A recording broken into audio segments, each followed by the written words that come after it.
Good morning, guys, and welcome back here to Building a House in California. Today I want to share with you some of our design elements and the things that inspired us to build this house. Things like the countertops, the flooring, and the cabinets. What's this house going to look like? Farmhouse, country living, rustic cabin, and kid-friendly are the 4 words I would use to best describe our design style. Where did we get this design inspiration from? Mainly Pinterest.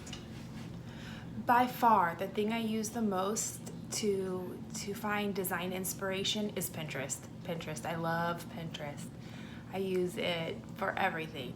I have a hard time picturing what things are going to look like by just looking at a little sample of a tile, a little sample of carpet. It's just so hard to picture it in a space. So Pinterest is my best friend. I really try to follow my Pinterest inspiration designs very closely because I find that when you change one little thing, it can really change the look of the room completely. So here are 2 photos I used and looked at continually when I tried to design our master bathroom in our last home. The first 2 photos are photos of what I was looking at on Pinterest, and the last photo is what our master bathroom looked like when it was finished. So now let's talk about what the new house is going to look like. So let's start with the counters.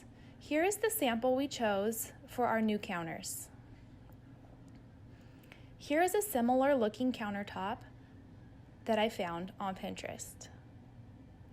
This is also something I wanted to share with you. We want to do a lower bar stool area in our kitchen because we have young kids, and I found this on Pinterest and I loved it because my kids are always trying to climb up on bar stool chairs and they make me so nervous and I'm so scared they're gonna fall off of them. So I really hope to incorporate this design element in our house.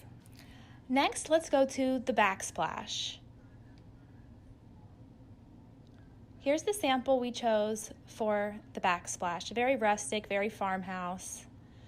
And here is another picture I found from Pinterest of a backsplash that looks similar to the one that we chose. We're not 100% stuck on this backsplash yet, but it was the one my husband and I could agree on. This takes us to the cabinets, probably the most expensive thing you'll install in your kitchen. We originally wanted to do white cabinets, but then we changed our mind and we went to a brown. One of the reasons we did this was because the white, we were worried about it getting dirty or easier with our kids. If they make marks on it with their markers, things like that, you won't be able to see it as well. So we decided brown would probably be more kid-friendly. And then here are a couple of samples of brown cabinets that I found, again on Pinterest, so that I could get an idea of what the cabinets might look like when they're finished. Also, we decided to go with the shaker style cabinet. I asked our cabinet guy if he could add this X on the ends of our island. I felt like it would add a lot of extra character, but not cost much more. Here are a few extra design elements that I asked our cabinet guy to add into our estimate when he gave us the bid. He added this as a separate estimate on the bid so that we can decide right before we put the cabinets in if we want to do them or not. So now that you have a pretty good idea of what our kitchen might look like when it's done, let's move on to the fireplace.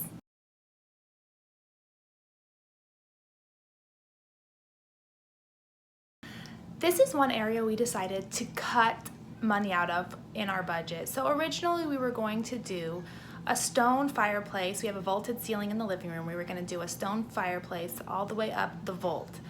But we decided we were going to no longer do the stone. Instead, we were going to do shiplap. And then we were also going to do a gas fireplace. We decided we would change that to electric to save some money. Here are a few pictures of what the shiplap fireplace looks like. Also, we do like this clean mantle look, this clean wood mantle look. And here is a picture of a similar electric fireplace that we would like to install. This brings us to the flooring. The flooring is not something my husband and I really agreed on right from the get-go. He wanted a dark wood, and I like the dark wood look, but I also am the one who is cleaning the floors regularly.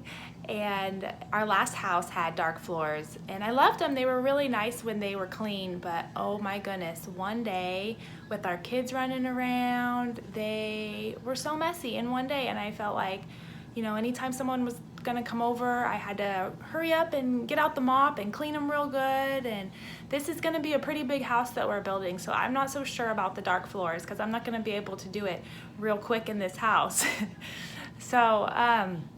So yeah, we're trying to compromise in this area, find something that's dark but maybe has a lot of character, a lot of that farmhouse look, so that it doesn't need to be cleaned as often. I'll go ahead and share some of those samples with you.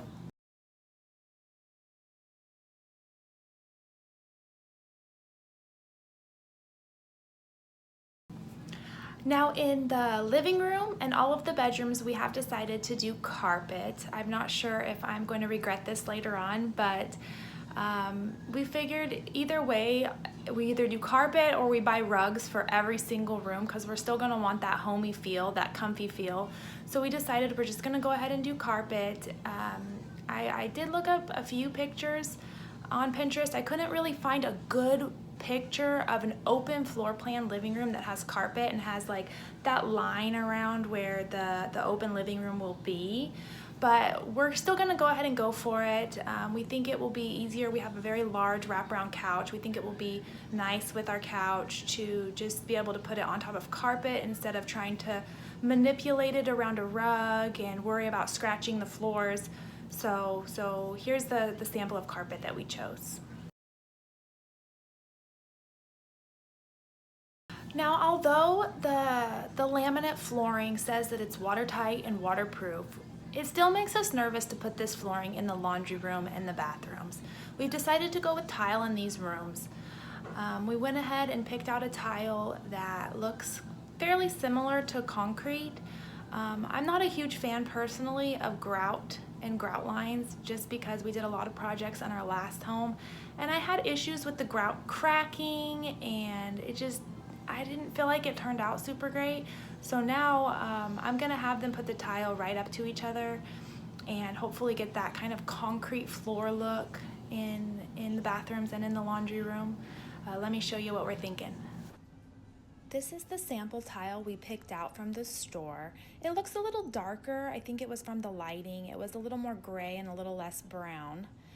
And then here's another Pinterest picture I found of a similar looking tile that I hope the floor ends up looking like once it's finished. Let's move on to the shower tile. So we're actually planning on using the same tile for the hall bathroom shower as we did for the backsplash in the kitchen. Now some of these pictures, they have some dark grout and I really don't like the way that turned out, but I don't like grout, so we're planning on doing either a really light grout on the walls in the shower or no grout at all. Now this picture that I found on Pinterest, I feel really depicts well what we plan on having our master bathroom look like. We are going to do that wood look tile again, but a darker wood look tile, and we're also planning on doing a pebblestone floor in the shower. So this picture I felt was a really good presentation of what we want that to look like. The last thing I want to talk about is the wall colors.